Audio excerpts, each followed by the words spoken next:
মেসের খালা আজকে তার নিয়ম ভঙ্গ করে তার ইচ্ছা মতোই রান্না করছিল।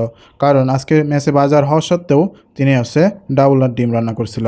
আমাদের আশা ছিল যে আজকে গরুর মাংস দিয়ে ভাত খাবো, কিন্তু খালা দেখি ডাউল আর ডিম রান্না করছে। একে তো তিনি নিয়ম ভঙ্গ করেছেন এবং ডাউলের ভিতরে অতিরিক্ত হলুদ দিয়েছেন।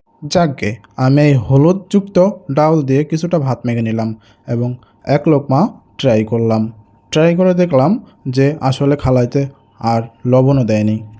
খালা তার ব্যবহার প্রকাশ করে আমার যে মনে হয় তার হাতে রান্না দিয়ে, কারণ রান্না যদি খারাপ করে দেয় তাহলে আমরা খাইতে পারবো না। খালাই ডাউলের ভিতরে অতিরিক্ত হলুদ দেওয়ার ফলে অনেক গন্ধ খাচ্ছিল, এই জন্য আমার খেতে ভালো লাগতেছিল না। আমি আজকে খালার হাতের হলুদযুক্ত ডাউলের রেটিং দিব 4/10। আমি আশা করি খালা পরের বার থেকে ভালো করে রান্না করবে। আপনাদের মেসে খালা কখনো এমনভাবে রান্না করেছেন কিনা বলে যাবেন। আজকে আমি এই হলুদযুক্ত ডাউল দিয়ে সব খাবারই শেষ করতে পারি নাই।